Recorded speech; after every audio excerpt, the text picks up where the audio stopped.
Now, the polls closed less than 20 hours ago, but already the post-mortem into the Conservatives' worst ever election result has begun in earnest.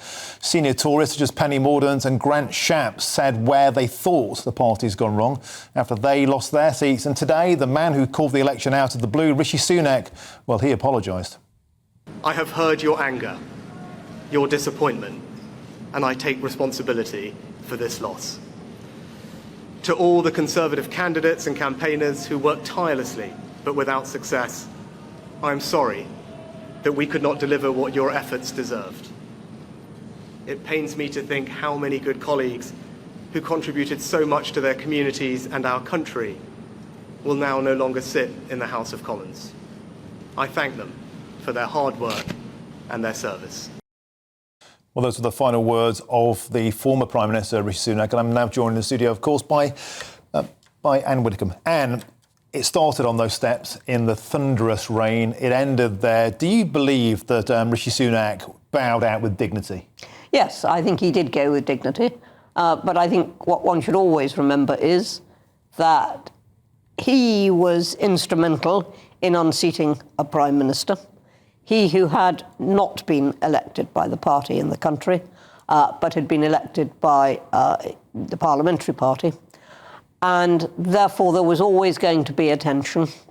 And I think that tension was not resolved and spilled over into the election, with a lot of people simply resenting the fact that, he'd staged a coup against their choice. Do you think a lot of Conservatives never really forgave Rishi Sunak for what they perceived to be stabbing Boris in the back? Yes, I mean, there was Boris and then, Liz Truss. And whatever you may think of those two, the fact is that the first had been elected by the general public, the second was the party's anointed. Rishi Sunak was simply the parliamentary party's anointed. OK. Well, Anne, of course, you're now associated with Reform UK, and earlier today, Reform leader Nigel Farage was heckled by a number of protesters at a Reform event where he was supposed to be celebrating and becoming an MP. Take a look.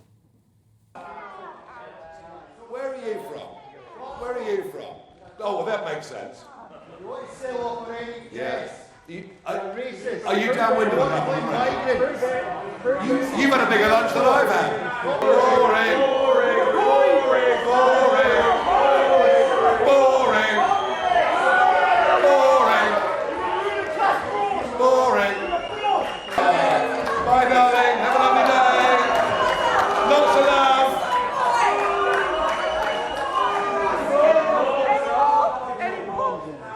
Any more for any more?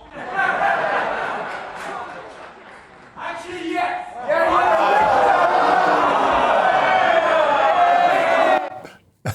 I mean, Anne Widdecombe is still with me.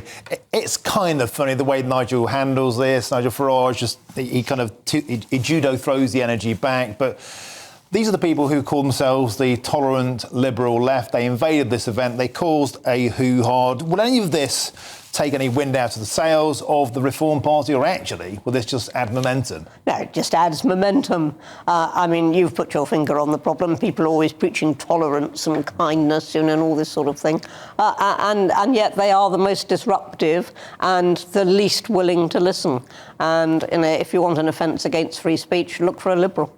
Now, 4 Reform MPs could be fired. There's a recount currently underway, I believe, are now in the House of Commons. The Brexit Party, when you and I stood together on that, the underline was change politics for good. Do you think now that beachhead is there, that toehold, will the Reform Party actually now be able to start doing that, or are they simply too small? No, we're not too small. Don't forget that we got a higher share of the vote than the Liberal Democrats. Don't forget that we could fill that Birmingham NEC centre for our rally. And the Conservatives struggled to get 2 men and a dog. So, no, we are not small, and our ambitions are very big. And what does that look like? What kind of trouble do you think is going to be caused? Lee Anderson said we're going to expect fireworks from us next week in Westminster. We're going to kick some ass, he said. But will making noise be enough? What will action? It depends what you're saying when you're making the noise.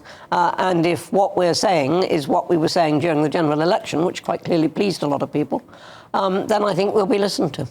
And what kind of areas? I mean, we've just seen Yvette Cooper as the new Home Secretary. Here's a Home Secretary who, in 2015, held up a sign saying "refugees welcome." Immigration is something you're going to be beating. But they haven't got a policy on immigration. Labour just have not got a policy on immigration.